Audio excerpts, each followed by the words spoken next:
Hello friends, अगर आपको मेरे वीडियो पसंद आते तो प्लीज़ मेरे चैनल को सब्सक्राइब करें और बेल आइकन को प्रेस करें ताकि हर वीडियो का नोटिफिकेशन आपको मिलता रहे।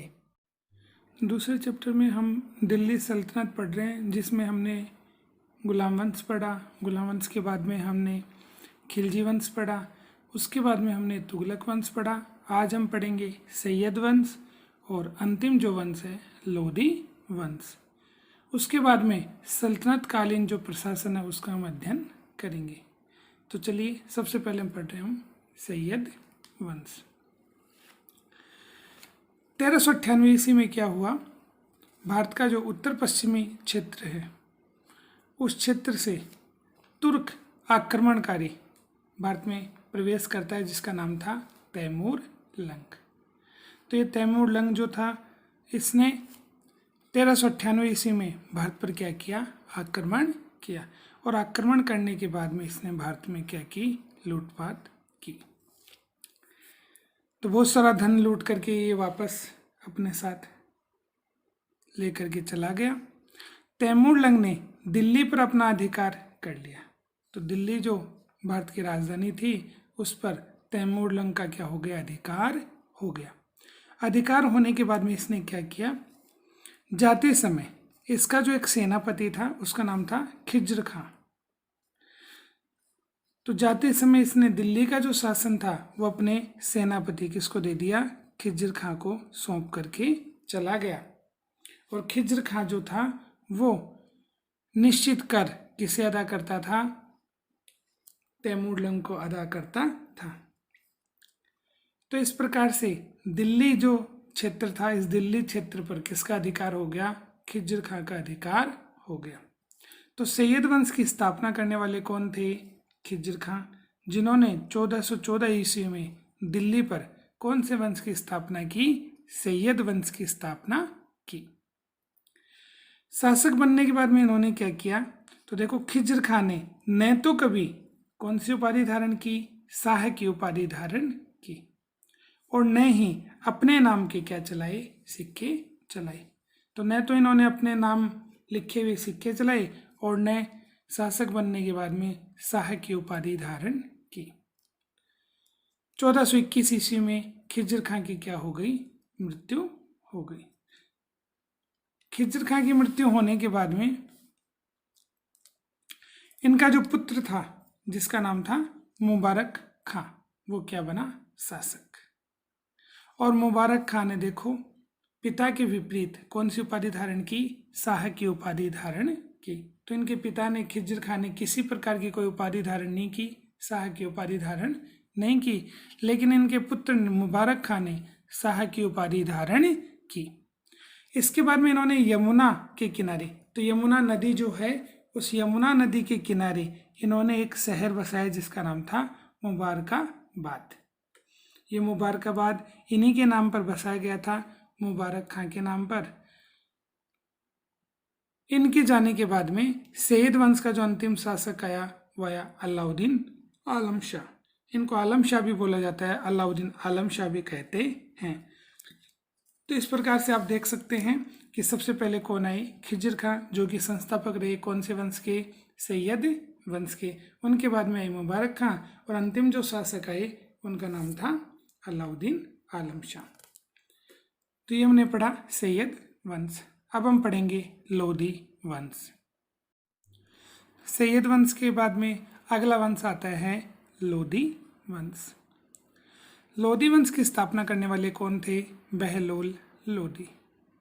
सैयद वंश का जो अंतिम शासक था उनका नाम था आलम शाह। तो इन आलम शाह ने स्वेच्छा से दिल्ली का जो सिंहासन था वो किसे सौंप दिया, बहलोल लोधी को। तो इस प्रकार से बहलोल लोधी जो थे वो दिल्ली पर अपना अधिकार कर लेते हैं और लोधी वंश की दिल्ली पर क्या करते हैं, स्थापना करते हैं। दिल्ली पर पहली बार अफगान साम्राज्य क्या हुआ, स्थापित हुआ। तो इससे पूर्व एक भी व्यक्ति ऐसा नहीं था जिसने अफगान प्रदेश से दिल्ली पर शासन स्थापित किया, कि अफगानिस्तान, वर्तमान जो अफगानिस्तान है उससे संबंधित कोई भी व्यक्ति दिल्ली के सिंहासन पर नहीं बैठा। तो पहली बार कौन, बहलोल लोधी दिल्ली के सिंहासन पर बैठे, जो अफगानिस्तान के व्यक्ति थे। 1489 ईस्वी में बहलोल लोदी की क्या हो गई, मृत्यु हो गई। इनकी मृत्यु होने के बाद में इनका बेटा निजाम शाह क्या बना, शासक बना। तो सिकंदर शाह की उपाधि धारण की किसने, निजाम शाह ने। तो शासक बनने से पहले सिकंदर शाह की उपाधि धारण करके इन्होंने शासन संभाला। निजाम शाह का जो न्याय प्रबंध था और राजस्व सुधार बड़ा ही प्रसिद्ध रहा। तो इन्होंने जितने भी काम किए उनमें इनका न्याय प्रबंध और राजस्व सुधार अच्छा रहा। अब इन्होंने क्या क्या काम किया, तो देखो, इन्होंने भूमि का मापन करने के लिए, भूमि को नापने के लिए 30 इंच का क्या चलाया, एक गज चलाया, जिसे इनके नाम के आधार पर, इनके उपाधि के नाम के आधार पर सिकंदरी गज के नाम से जाना गया। तो बड़ा अच्छा क्वेश्चन बनता है कि सिकंदरी गज किसने चलाया। तो सिकंदरी गज चलाया निजाम शाह या फिर सिकंदर शाह ने। सिकंदरी गज का उद्देश्य क्या था, तो भूमि का मापन करना। 1504 ईस्वी में इन्होंने क्या किया, आगरा नगर का निर्माण किया, आगरा नगर की स्थापना की। किसने की, निजाम शाह ने या फिर सिकंदर शाह ने। यह आगरा नगर बसाया और दिल्ली से अपनी राजधानी किसको बना दी, आगरा को। तो राजधानी परिवर्तन भी इन्होंने किया था। राजधानी परिवर्तन कि दिल्ली से राजधानी कहाँ लेकर गए, आगरा लेकर के गए। निजाम शाह क्या करते थे, कविता लिखते थे। तो गुलरुखी खां या गुलरू खां के नाम से ये क्या लिखते थे, कविता लिखते थे। तो इस प्रकार से निजाम शाह शासक होने के साथ साथ में क्या थे, कवि भी थे। तो गुलरू खां या गुलरुखी खां के नाम से क्या लिखते थे, ये कविता लिखते थे। 1517 ईस्वी में सिकंदर लोदी या निजाम शाह की क्या हो गई, मृत्यु हो गई।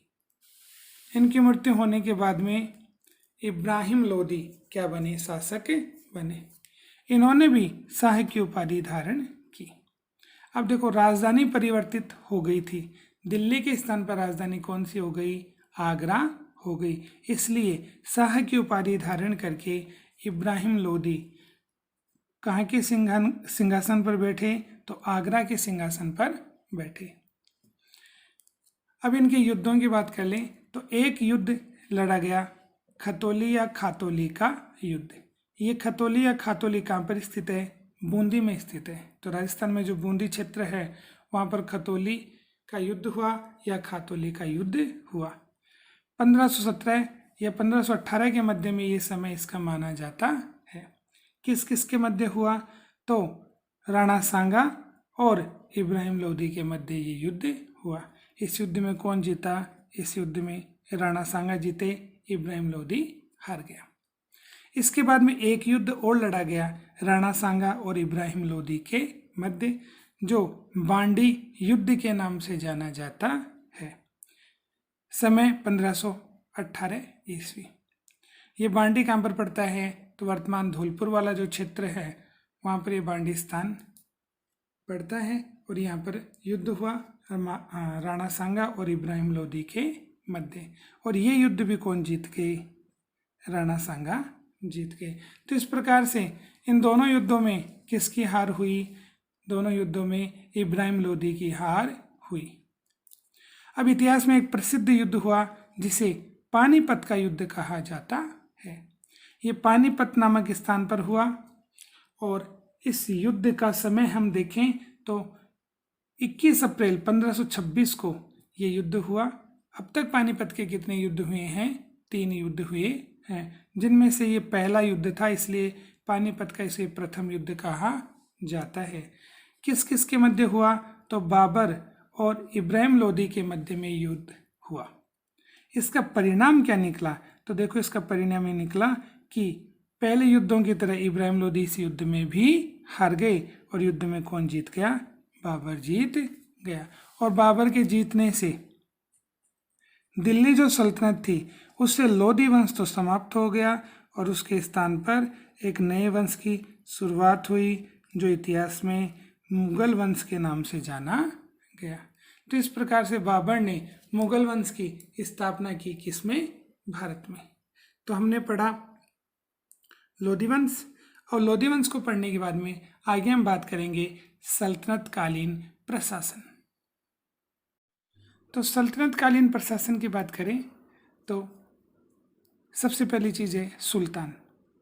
सुल्तान की उपाधि तुर्की शासकों के द्वारा प्रारंभ की गई थी कि भारत में सुल्तान की उपाधि धारण करने वाले, सुल्तान की उपाधि अपनाने वाले जो प्रारंभिक शासक थे वो कौन से शासक थे? तुर्की शासक। अब इनमें से तुर्की शासकों में से सबसे पहले कौन से शासक ने सुल्तान की उपाधि धारण की? तो इन शासकों में महमूद गजनवी ने सर्वप्रथम सुल्तान की उपाधि धारण की। ये महमूद गजनवी वही है जिसने भारत पर कितने आक्रमण किए? 17 आक्रमण किए। और उनका उद्देश्य क्या था? कि धन को लूटना और तोड़फोड़ करना। तो गुजरात का जो प्रसिद्ध सोमनाथ मंदिर है उसके टुकड़े भी किसने करवाए? महमूद गजनवी ने। कब? 1025 ईस्वी में।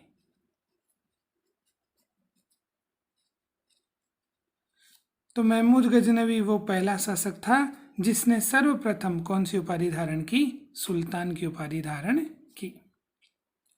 आगे हम बात कर लें अमीर। सुल्तान की शक्ति पर अमीर वर्ग का क्या रहा? प्रभाव रहा। जैसे होता क्या है कि हम बात करें तो राज दरबार में ये तो मुख्य स्थान किसका हो गया? राजा का। और राजा के बाद में यहाँ पर उसके सहयोगी बैठते थे जो शासन के कार्य में महत्वपूर्ण भूमिका निभाते थे। तो ये जो अमीर सामंत बोलते हैं या अमीर बोलते हैं, एक ही बात है। तो ये जो अमीर वर्ग था इसका किस पर प्रभाव था? सुल्तान की शक्ति पर प्रभाव था।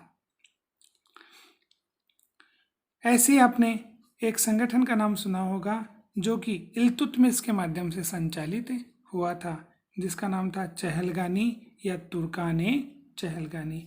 इसमें कितने तुर्की सरदार थे? तो 40 तुर्की सरदारों का एक संगठन बनाया था। किसके माध्यम से बनाया गया था? इल्तुतमिश के माध्यम से बनाया गया था।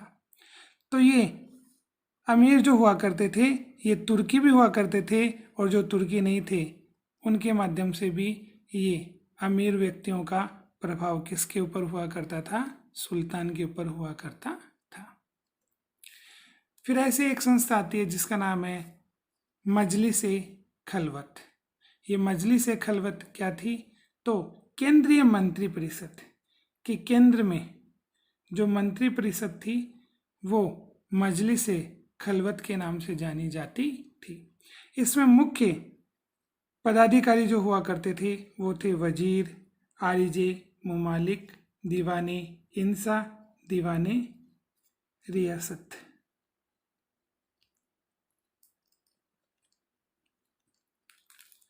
तो वजीर, आरिजे मुमालिक, दीवाने इंसा, दीवाने रियासत। तो ये 4 इसमें मुख्य पदाधिकारी हुआ करते थे जो केंद्रीय मंत्री परिषद में अपनी महत्वपूर्ण भूमिका निभाते थे। अब इनमें हम बात कर लें। सबसे पहले लेते हैं हम किसको? वजीर को। तो वजीर वर्तमान में जैसे प्रधानमंत्री का कार्य है वह कार्य वजीर का हुआ करता था। तो वजीर एक प्रकार से राज्य में क्या होता था? प्रधानमंत्री होता था। वजीर का जो कार्यालय था इसको दीवान ए विजारत या दीवाने विजारत कहा जाता था।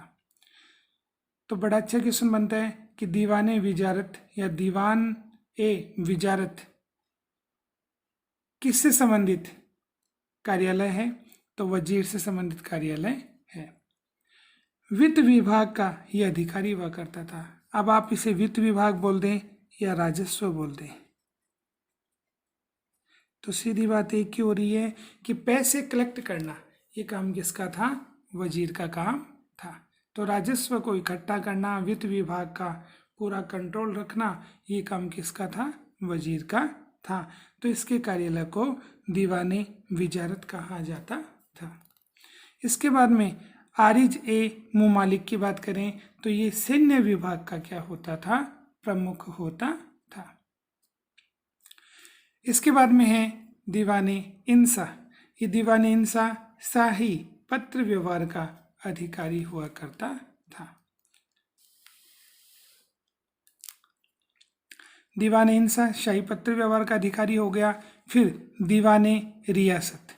ये दीवाने रियासत विदेश मंत्री की तरह क्या करता था, कार्य करता था।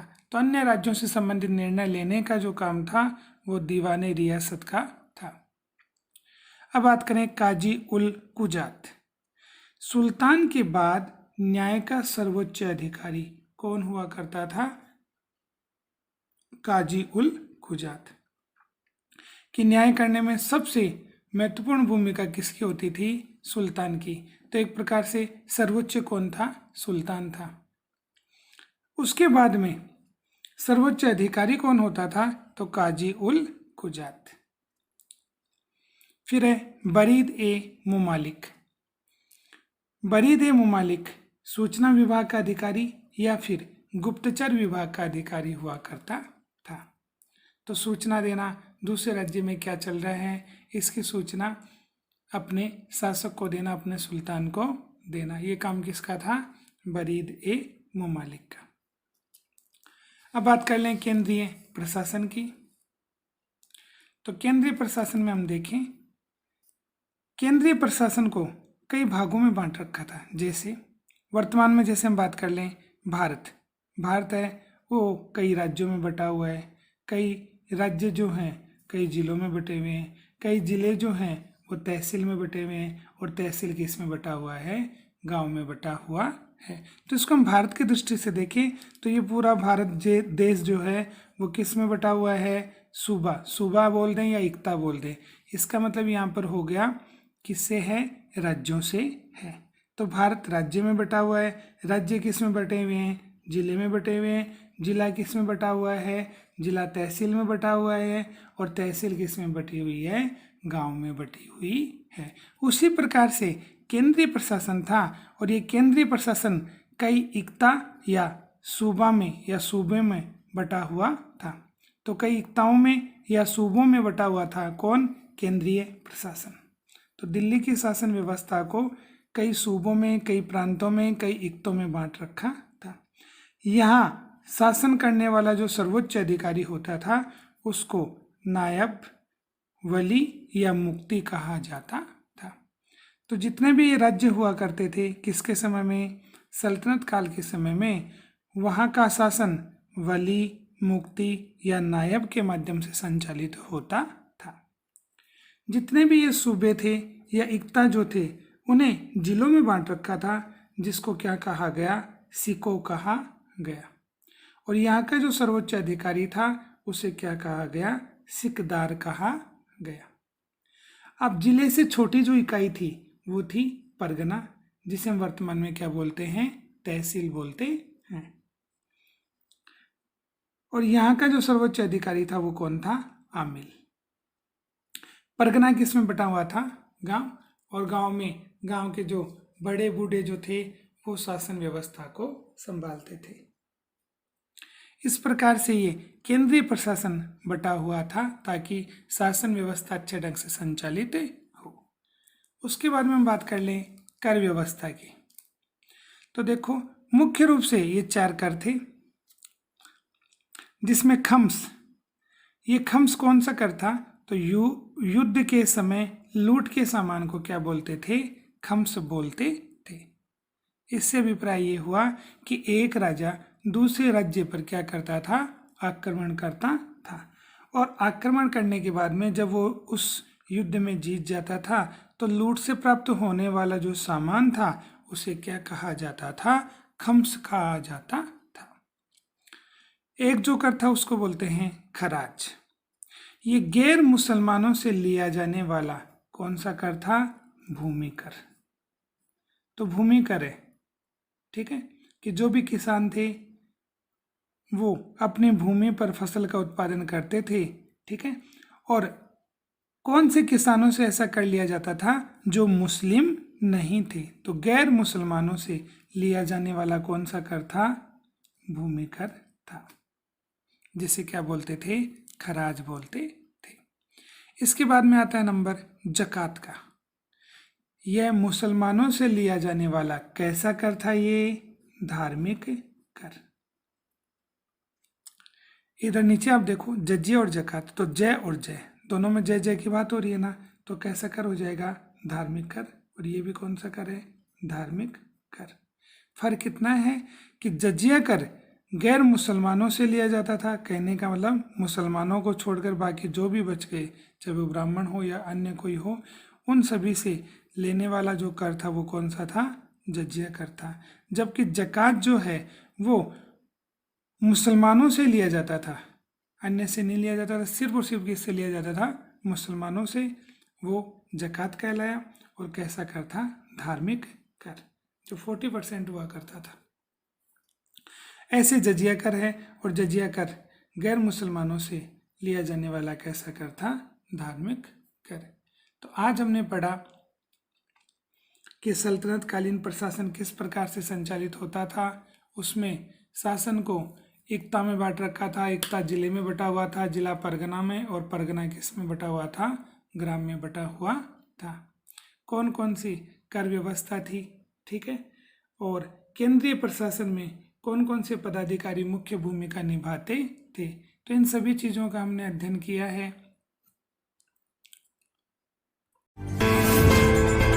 Please subscribe YouTube channel, share and like it.